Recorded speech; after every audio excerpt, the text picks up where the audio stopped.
Can be made not the Leader of the Opposition. Thank you, Mr. Speaker. And can I associate my party with the Prime Minister's comments about Remembrance Week and also his comments on Manfred Goldberg and Mervyn Kirsch, who is in the gallery today? Mr. Speaker, this morning on the BBC, the Health Secretary said there is a toxic culture in Downing Street that needs to change. He's right, isn't he?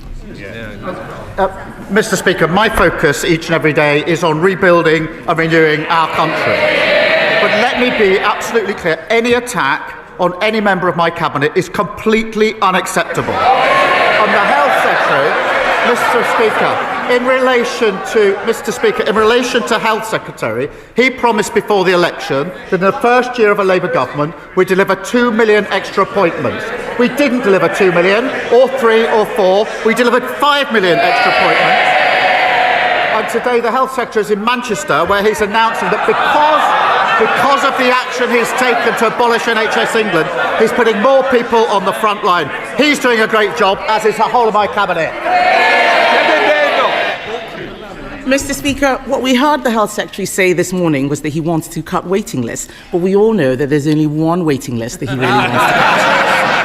But the Prime Minister is not going to do anything about the toxic culture. This is his responsibility. Just last night, his allies accused not just the Health Secretary, but the Home Secretary and even the Energy Secretary of launching leadership bids.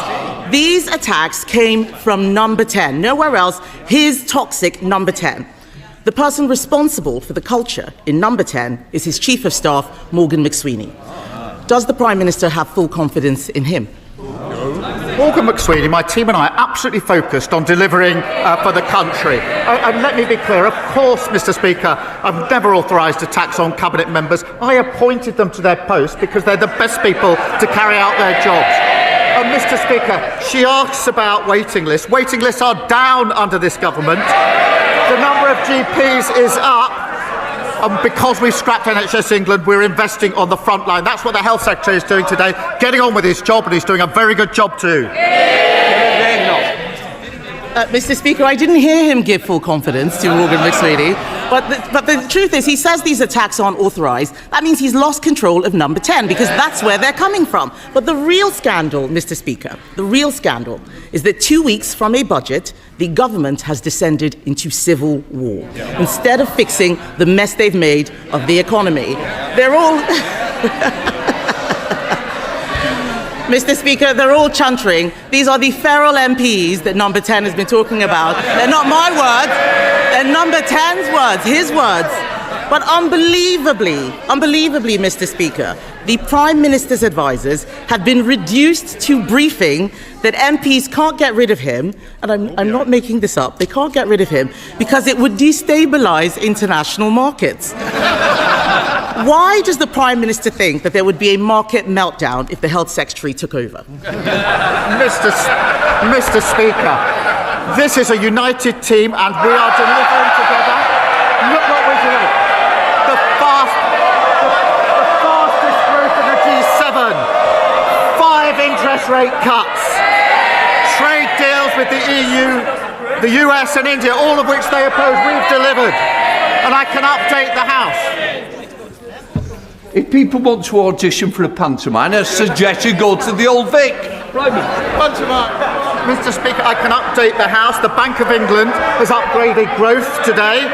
We've secured £230 billion of private investment. And just this morning, I thought she might welcome it, the SSE have announced £33 billion of investment in clean power. That's what this team are delivering for the country, fixing the mess that they left. Mr. Speaker, he's talking about growth and investment while the Prime Minister desperately tries to cling on to his own job. Perhaps he understands what it's like for all those people out there losing their jobs. How can he talk about growth? Yesterday, we learned that unemployment has risen to the same rate as it was in lockdown. 180,000 jobs lost, Mr. Speaker. Why does the Prime Minister think that unemployment has risen every single month since Labour took office? Mr. Speaker, let me give the House the details. 329,000 people more are in work since the start of this year. So 329,000 more are in work. Of course I accept we need to do more in relation to unemployment. That's why we're transforming job centres, which they opposed. That's why we're working with 60 major businesses to tackle ill health in the workplace, and invested £3.8 billion in tailored back-to-work support, which they opposed. I would also remind the Leader of the Opposition, Mr Speaker, that the average unemployment in the 14 years of her government was 5.4%, higher than the rate today.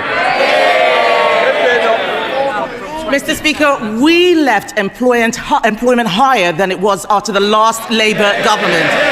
And let me tell him now, what is causing it is his disastrous budget last year. That is what has caused the increase in unemployment. And so, to be clear, for all those Labour MPs shaking their heads, it's last year's tax rises that have killed jobs, and that's what's going to trigger this year's tax rises. This is the tax doom loop, and there is only one way out of it, and that is to cut spending. So why is the Prime Minister instead offering welfare giveaways to save his own skin? Well, Mr Speaker, I'll tell the Leader of the Opposition why we increased national insurance. It's because of the mess that they left the country in. The NHS on its knees. Now we've got 5 million extra appointments, waiting lists down, and 2,500 more GPs as a result of our decisions.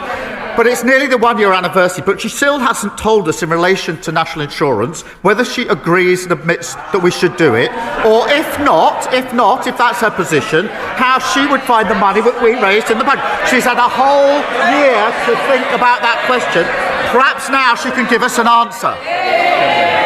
Mr. Speaker, I wouldn't have made the stupid mistake in the first place of putting up the jobs tax and killing jobs. Since they came in, it's been disaster after disaster. The Deputy Prime Minister, the new Deputy Prime Minister, is clueless about how many illegal migrant sex offenders he's let loose. The Culture Secretary breaking the rules to give her donor a top job. Taxes set to rise even further. Unemployment at levels not seen since lockdown. And in the middle of it, a weak Prime Minister at war with his own cabinet. Mr. Speaker, it's not just him, it is all of them. There is no replacement, it is all of them. 2 weeks before the budget, isn't it the case that this Prime Minister has lost control of his government, he's lost the confidence of his party, and lost the trust of the British people? Mr Speaker, the stupid mistakes were made over 14 long years. They broke the economy, and now they think that they can lecture us. And now they've got this unserious idea that they can find £47 billion of cuts without saying where they're going to come from. No wonder that's called flimsy. Meanwhile, we're rebuilding the country. Wages up, investment up, mortgages down. Order. Mr. Phil. You were meant to be a senior person on this front bench. You're meant to set an example. It's certainly a bad one today. Sir Keir.